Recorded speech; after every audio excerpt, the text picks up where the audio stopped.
So tuned in to News and Views with myself, Salailo Makwidiri. We are at the big end of the show, and we're going to be wrapping it up, I think, with a very, very important conversation. And I think one that deserves a lot of attention.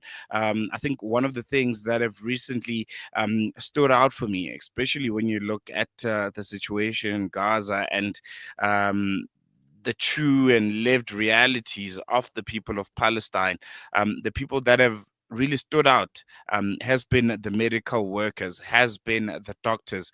And one of those that have done that's also brilliantly was Dr. Hasam Abu Safia. If you have not heard of that name, I would suggest it's a name that you look at quite keenly. It's a name that you Google and you try and find as much as you can about it, because this is a man who stood and is continuing to stand hand and shoulders above everyone when it comes to the discourse in Palestine, when it comes to showing the true resilience of the Palestinian people and doctors essentially, and the amazing and brilliant work that have been doing in Gaza, not even since the 7th of October, but ever since the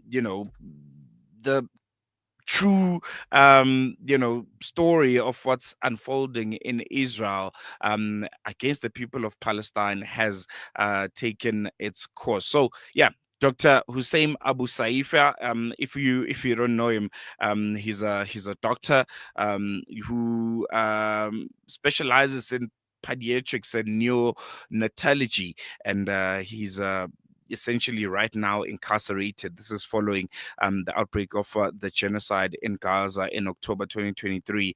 He used to work at the Kamal Alwan Hospital, and yeah, it began to experience multiple seizures by the Israeli Defense Force in December 2023. And due to some frequent bombardments, Abu Saif and his family moved to the hospital on a permanent basis. And despite a short of supplies and power, he was able to increase the hospital's capacity from 120 to 200 beds during the war. And we know this was a time when I think there was so much pressure on health institutions in Gaza. At least what was little of what was left was immensely under pressure. And yeah, it was up to people like Dr. Abu Saifa who came out heads and shoulders above everyone and tried to keep them afloat. But a lot happened after the 7th of October, and we'll be unpacking all of it with the member of Prison Solidarity Network, Mohammed Khatib, who's joining us via phone call. Mohammed, thank you so much for staying with us here on Salam Media. Really, really appreciate you giving us your time, and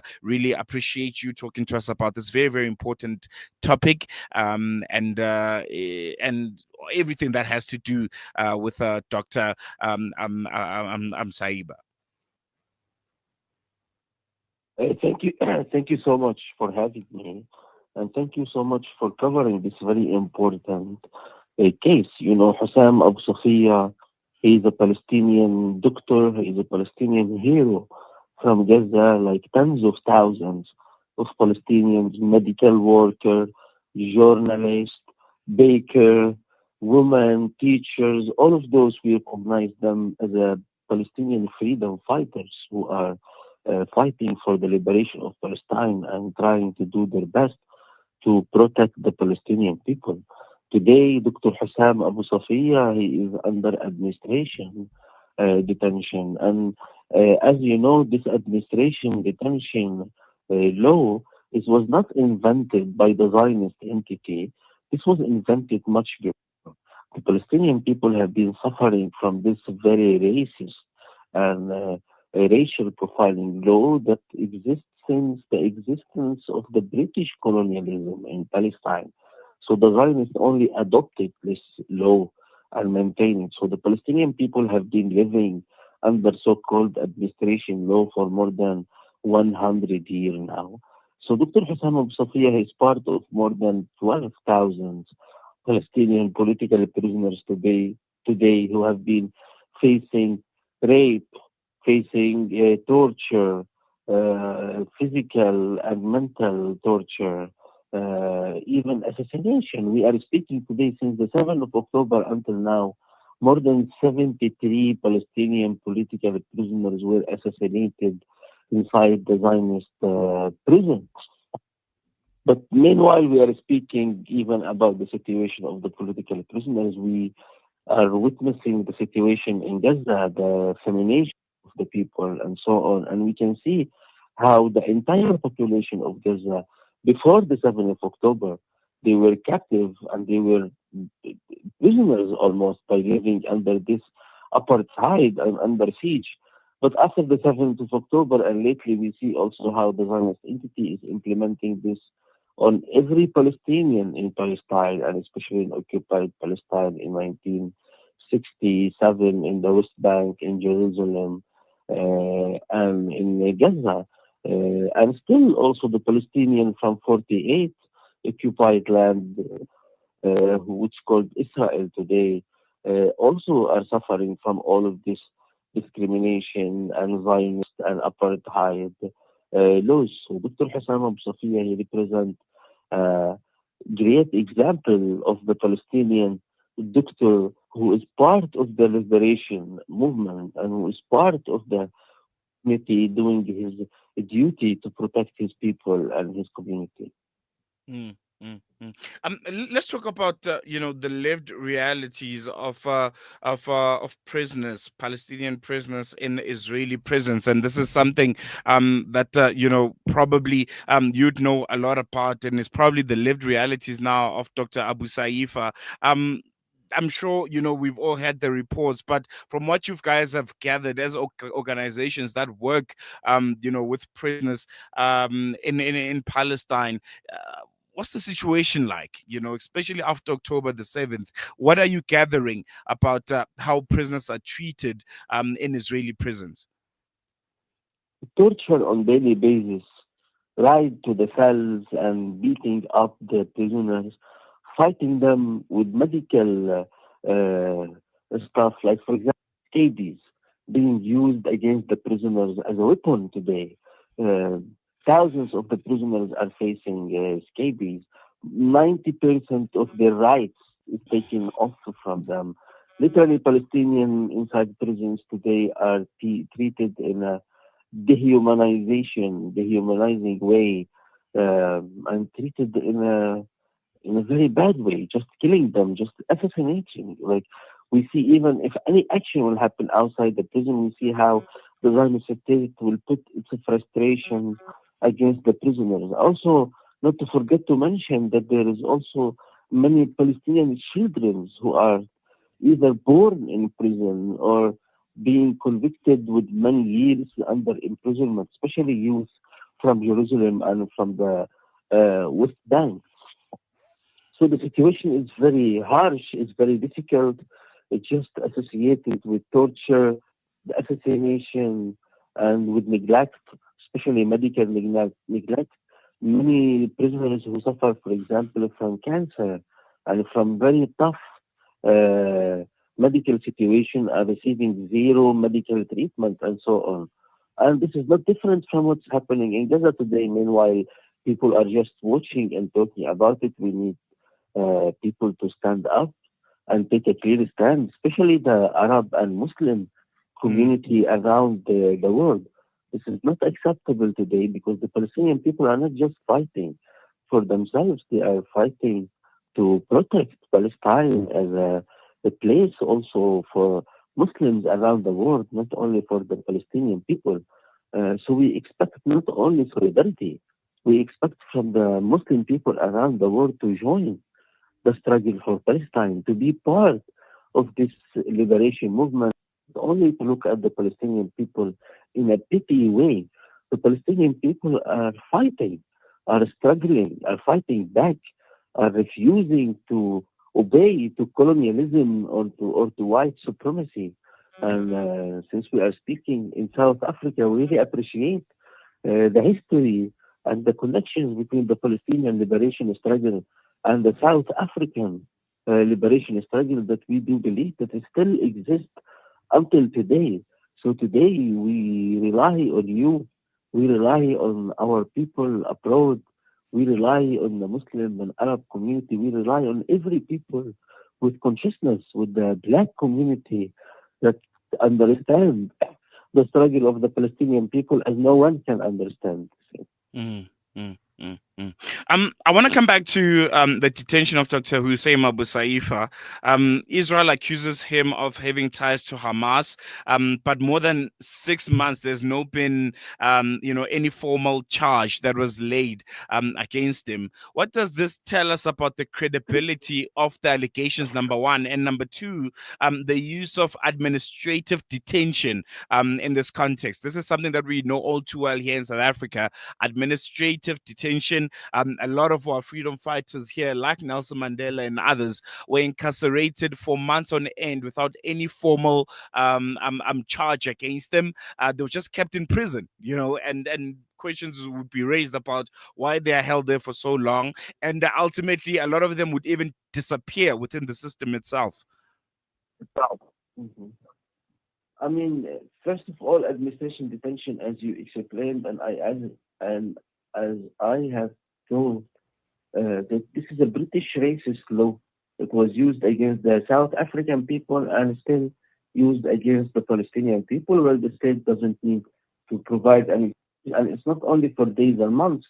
There is Palestinian people who live under administration detention for many years now. Some prisoners are under administration detention for more than 7 years, and this has been just renewed every 6 months. About allegation of being a member of Hamas, first of all, being a member of Hamas is not a crime. Mm, Hamas is a Palestinian political organization that represents big part of the Palestinian people and lead the struggle for the liberation of Palestine. So I am not a member of Hamas, but I am sure if I will be a proud member of Hamas, and this is not an accusation. But second of all, Dr. Hassan Abu Safia is not really a member of Hamas. He's a doctor doing his job, and he's a doctor and a human who is serving his community and his people by treating them as a doctor. So there is no crime about this. But Israel, for them, every Palestinian who's alive and who's contributing in the liberation of Palestine, he's just as a Hamas or just as a criminal as they are criminalizing all the Palestinian people. So yes, they say all the people of Gaza are Hamas supporters, and this is generalizing about the Palestinian people. But this is a Zionist strategy that has been used since tens of years against the Palestinian people to delegitimize their struggle. Hamas, the Islamic Jihad, the PFLP, the DFLP, Fatah, the Palestinian Revolutionary Alternative Path Movement, Masar Badil, all of those are Palestinian organizations, are legitimate Palestinian organizations, and any Palestinian has full rights and should be free to join any political organization. mm, mm. We understand that Dr. Abu Saifa is not the only one. Reports suggest there's over 180 to 200 Palestinian medical professionals that are currently detained by Israel. Is there a pattern here? The targeting of medical practitioners. Is there something that we should be looking to a bit more? Is there more to these incarcerations than just arresting people because they are quote unquote linked to Hamas? They are arresting everyone who are trying to do something useful and meaningful for our community and for our struggle. And this goes beyond arrestation. Israel targeting every medical personnel in Gaza by killing them. Yes, there is 200 people today almost now in the detention centers, but how many have been martyred? Israel is targeting every journalist in Gaza. How many journalists have been assassinated during this war? Israel is just targeting civil Palestinians who are sitting today, standing on the lines, waiting the food and their aid. Israel targeting people who work in aid organizations, especially when they are Palestinians. So we see this systematic targeting against Palestinians who play an active role in the society, against Palestinians who play an active role in the liberation movement, whether they are freedom fighters, whether they are doctors, whether they are bakers, whether they are nurses or journalists or anyone who's doing something useful, who's contributing to the struggle and contributing to the steadfastness of the Palestinian people in Gaza and on the entire Palestinian occupied land. since 1948. No, definitely. And this Mohammed is nothing Khatib. new. This is Yeah. even before the 7th of October. This has been a strategy that has been implemented for a very, very long time. Unfortunately, we have run out of time. Mohammed, thank you so much for joining us. Really, Thank really you so appreciate much. you giving us your time, and I Thank hope we you chat so much. again in the not so distant future. Thank you, brother. There you go. That was a member of Prison Solidarity Network, Mohammed Khatib, who was giving us insight, I think, on a very, very disturbing state of affairs. 185 days behind bars. And yeah, very concerning. Very, very concerning that um, they're literally arresting everyone. You know, doesn't matter. You're a doctor, you are a lawyer, you are, as long as you're a Palestinian and you are doing meaningful work, then yeah, you are linked to Hamas and you should be detained. And the detention mirrors South African style, apartheid South African style detentions, administrative detentions where they just keep you in prison. They did this to a lot of freedom fighters back here in South Africa, where they just keep you without any reason. There's no charge laid against you. They don't even talk to you. And if you're lucky after a year or 2 years, then they just release you like nothing happened. But then if you're like the many who are unlucky, you disappear in the system. They kill you. And we're seeing this story play itself out in real time in Israel, by Israel against Palestinians at this current moment. Dr. Hasam Abu Safia. If you haven't heard of the name, please do a bit of reading up on him. He's a physician, a doctor, not a fighter. Is currently jailed without charge for over 6 months by Israeli forces. And his only crime, it seems, was refusing to abandon his patients under difficult circumstances. When what was left, because I can tell you for free, there's nothing that resembles a working, functioning healthcare system in Palestine at this moment. So at that time, when hospitals became targets, when paramedics became targets, and doctors became targets, he refused to leave. He refused to run away and abandon patients, men, women, and children, babies that were pulled out of the rubble. And right now, because the health system has been decimated, it has collapsed, doctors have become the targets now.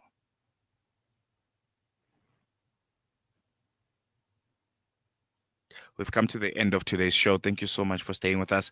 It has been another educational one. It has been another brilliant one. We'll be back with you again tomorrow for the Tuesday edition of News and Views.